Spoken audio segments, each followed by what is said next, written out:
Alors bonjour tous les investisseurs, ici votre capsule du taux directeur en ce 27 octobre 2021. Évidemment, vous le savez probablement maintenant, il n'y a pas de changement, c'est-à-dire que la BDC a annoncé aujourd'hui encore que le taux directeur serait maintenu à 0,25 %. C'est le taux de financement à un jour, donc le taux d'escompte est à 0,5 % et le taux de rémunération des dépôts est à 0,25 %. La Banque centrale annonce la fin du programme d'assouplissement quantitatif, c'est-à-dire que les rachats massifs d'obligations vont complètement cesser. Maintenant, au niveau des taux, on a donc un taux préférentiel qui est maintenu à 2,45.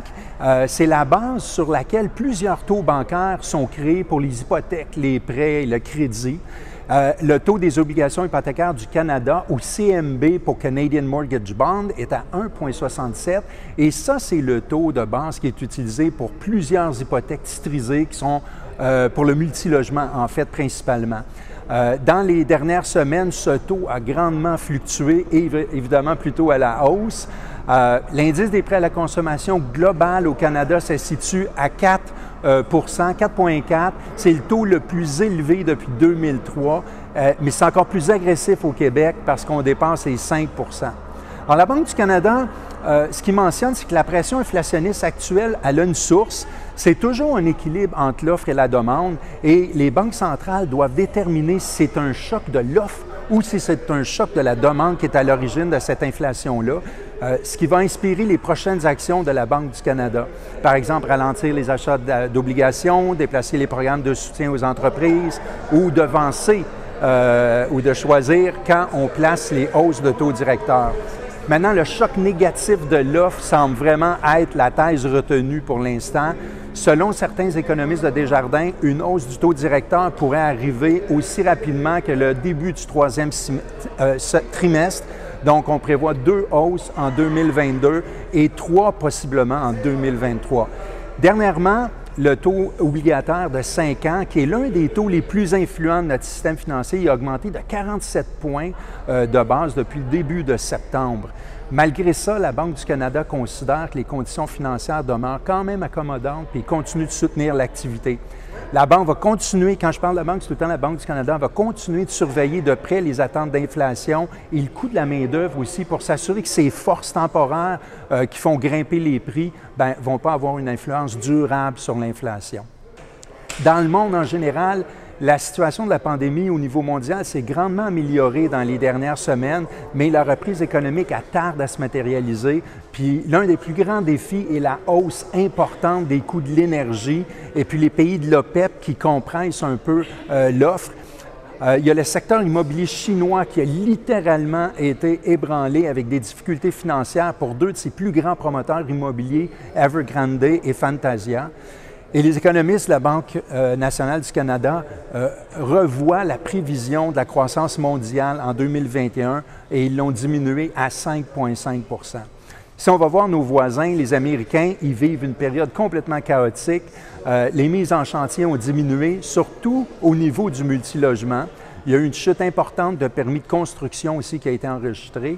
La production industrielle et manufacturière a diminué. Le secteur de l'automobile, on le sait tous, est en crise. Il y a l'ouragan Ida qui a été un facteur important dans toutes ces baisses. La faiblesse de la création d'emplois est aussi décevante pour le dernier trimestre. Alors, selon les mêmes économistes de la Banque nationale, les entreprises américaines vont se résoudre à augmenter les salaires pour commencer à attirer des candidats potentiels dans le milieu du travail. Au Canada, on a une enquête qui a été faite au 3e trimestre qui démontre que les consommateurs vont augmenter leurs dépenses considérablement, puis que l'inflation temporaire va continuer d'augmenter aussi. Dans le contexte du marché du travail, il y a la pénurie de la main-d'œuvre qui fait en sorte que les Canadiens sont plus disposés à changer d'emploi et à négocier leurs conditions de travail. Ils s'attendent aussi à des augmentations salariales. Selon la même enquête, les perspectives des entreprises ont aussi été vérifiées et les entreprises s'attendent à une hausse de la demande du fait de l'amélioration des conditions de la pandémie. Toutefois, beaucoup d'entreprises font face à des contraintes d'offres qui limitent leurs ventes et exercent des pressions à la hausse sur leurs coûts. Fait qu'ensemble, ces pressions sur la demande et les problèmes d'offres incitent de façon généralisée à investir au niveau des entreprises, à embaucher du personnel, à augmenter les salaires, et tout ça se reflète dans l'augmentation des prix.